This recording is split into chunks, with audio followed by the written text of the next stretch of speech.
bahwa kursi-kursi legislatif atau dalam partai-partai politik itu masih terlihat sangat maskulin, dan di mana laki-laki itu masih banyak keterwakilannya dibanding perempuan. Nah, kami dari tim Pro sangat setuju dengan adanya kenaikan 50% kuota perempuan ini, karena dengan kenaikan 50% itu ketimpangan itu terlihat ketimpangan itu sangat tidak terlihat. Jika masih tetap 30%, ketimpangan itu sangat terlihat kan. Jadi 70%-nya laki-laki, 30%-nya perempuan. Lalu juga jika dinaikkan menjadi 50%, itu bisa menjadi menjadi keterwakilan perempuannya itu menjadi adil, yang dimana laki-laki menjadi 50% dan juga perempuan menjadi 50%. Nah, jika keterwakilan perempuan dinaikkan menjadi 50% pun itu menjadi membuka jalur kaderisasi perempuan, yang dimana partai-partai politik itu bisa lebih menyiapkan keterwakilan perempuan untuk duduk di kursi-kursi legislatif, untuk duduk di kursi-kursi DPR, untuk menyiapkan yang lebih baik dan juga lebih baik, yang dimana menurut Hewan bahwa keterwakilan politisi perempuan itu bisa memperkuat representasi substantif. Lalu juga dilihat dari jurnal Bung Yeti 2023 bahwa karakteristik perempuan itu bisa responsif terhadap kritik, yang dimana itu bisa membuka membuka demokrasi kita itu lebih terbuka, karena perempuan itu lebih kayak bisa membujuk, lalu juga bisa lebih emosional gitu kan. Nah, terus dengan kenaikan 50% ini pun pembangunannya juga bisa lebih terbuka, khususnya dengan kesetaraan gender tersebut. Nah, lalu juga kenaikan 50% ini tuh bisa menjadikan keterwakilan di DPR itu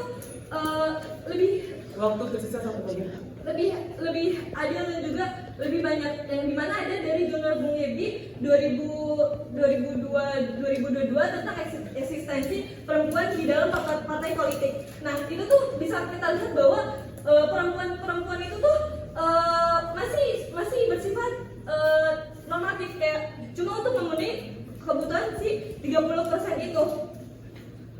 Terus juga 30% itu. Nah, keterwakilan perempuan itu tuh jadinya kayak mungkin karena 30% itu perempuan jadi kayak takut kali ya, jadi ciut untuk menyalurkan hak-hak mereka untuk bersuara, hak mereka untuk menyalurkan apa yang mereka inginkan, hak mereka untuk membuat kebijakan-kebijakan. Jadi jika misalnya dinaikkan menjadi 50% itu, perempuan itu akan lebih berani karena kesetaraan di dalam keterwakilan yang ada di kursi legislatif tersebut. Waktu habis. Oke, Assalamualaikum warahmatullahi wabarakatuh. Perkenalkan, nama saya Madiana dengan NIK digit akhir 136. Jadi di sini saya menentang keras untuk mosi yang dibawakan, yaitu dengan adanya lonjakan drastis sebesar 50% pada kuota politisi perempuan dalam keterwakilan DPR yang melahirkan kebijakan kesetaraan gender. Yang pertama, mosi ini didasari oleh adanya kekeliruan gitu, karena dengan adanya lonjakan secara drastis itu akan menghambat dan juga melahirkan yang namanya sistem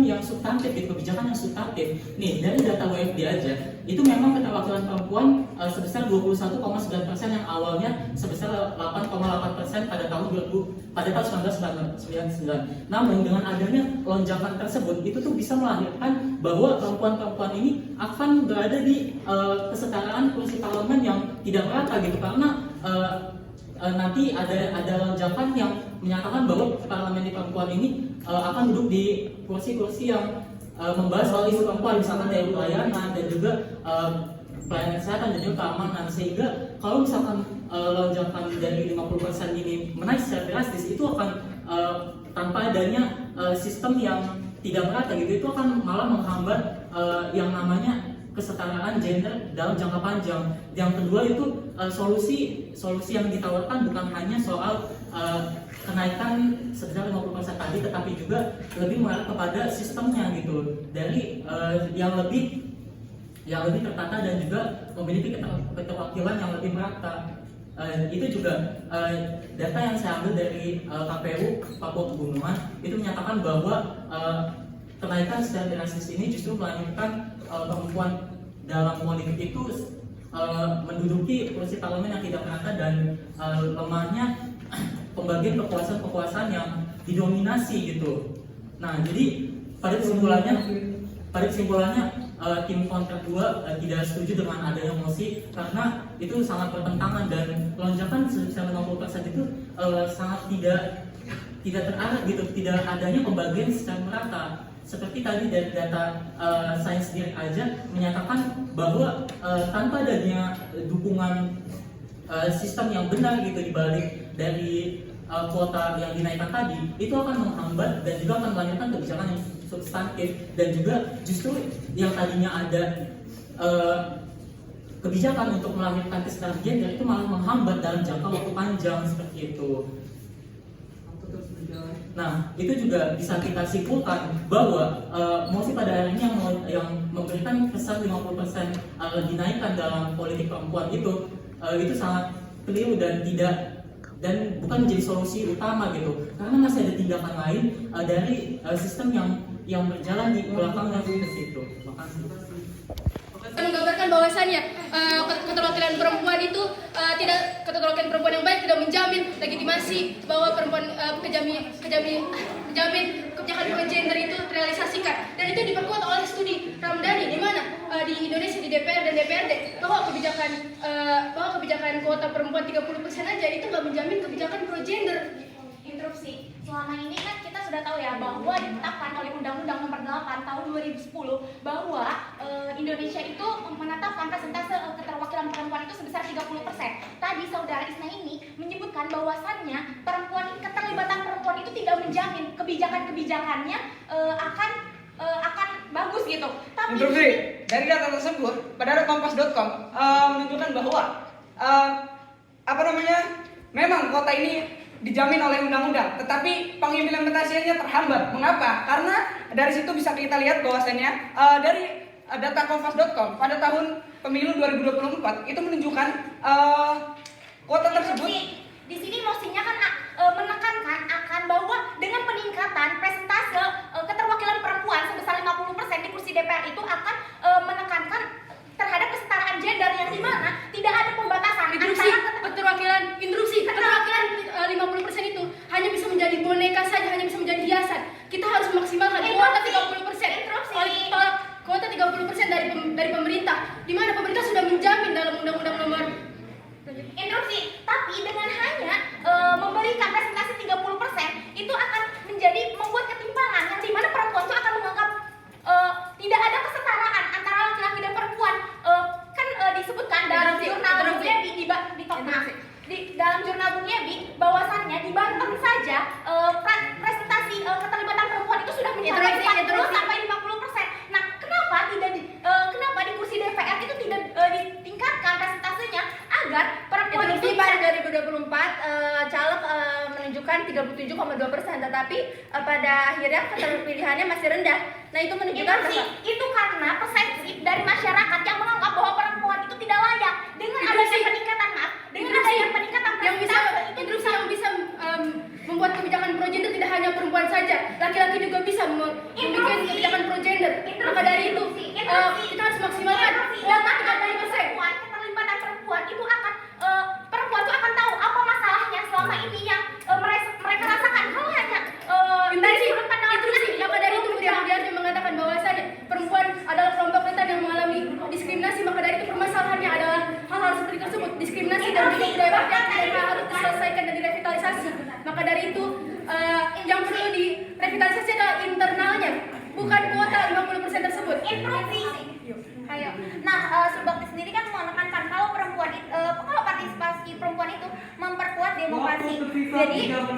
Jadinya keterlibatan perempuan itu harus 50%, bukan hanya 30%. Dengan adanya kota perempuan 50% itu membuat Dari mana data Anda menyebutkan bahwa data tersebut berjalan efektif? Bagaimana jika memang peningkatan 50% tersebut membuat adanya ketersetaraan gender? Belum coba, kenapa udah beranggapan berasumsi seperti itu? Kita coba dulu apakah itu Terus yang kita bisa berkaca dari 30% kuota itu bahkan tidak maksimal, tidak digunakan maksimal. Interupsi. Itu karena adanya contohnya ada adanya namanya Interupsi. Jika ditingkatkan menjadi 50%, maka bisa saja terjadi nepotisme atau yang duduk di kursi legislatif bisa saja masih yang kerabat. bagus untuk perempuan. Kenapa? Iya. Karena perempuan gak dianggap lemah lagi. Karena masih banyak masyarakat yang beranggapan kalau perempuan itu tidak bisa terjun dalam politik, ya kan? Terus juga perempuan itu dianggap lemah karena perempuan itu dianggap lemah karena perempuan itu hanya bisa di dapur saja seperti itu. Terus kayak keuntungannya banyak. Terus apa sih namanya kayak kesehatan, terus kayak kebijakan tentang kesehatan dan kesetaraan gender bakal itu karena perempuan itu punya perasa yang lebih dalam daripada laki-laki. Lihat aja sekarang pemimpin-pemimpin yang di Indonesia yang banyaknya laki-laki. Ada nggak kayak Terus sih terkait kesehatan juga kebijakan gender, tidak hanya perempuan yang bisa mengeluarkan kebijakan seperti laki-laki juga bisa. Maka dari itu negara telah mengeluarkan negara telah mengeluarkan kebijakan 30% tidak hanya semata-mata, tetapi melalui kajian-kajian dan riset-riset yang mendalam. Maka dari itu Interupsi dengan menaikkan persentase 50% itu akan membuat perempuan itu semakin yakin bahwa mereka itu dianggap kan selama ini yang selalu mendapatkan diskriminasi itu adalah perempuan. Dengan keterlibatan perempuan keterlibatan perempuan dalam politik, mereka tuh akan tahu apa permasalahannya selama ini. Dengan itu bisa membuat kebijakan yang emang berbasis pada kesetaraan gender. Interupsi. Memang kalau misalkan kuotanya dinaikkan menjadi 50%, dari 30% saja tidak mencukupi dari data tersebut dari data Pada Kompas. masa reformasi, keterlibatan perempuan itu bagus. Terus disebutkan oleh Bung Yebi bahwasannya keterlibatan perempuan di Provinsi Banten saja sudah meningkat. Interupsi.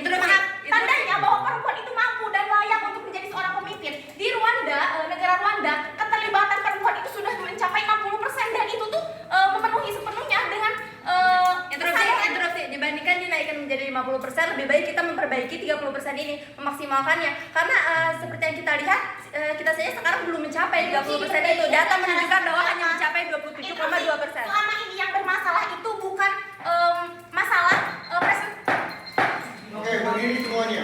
Stop. Ya.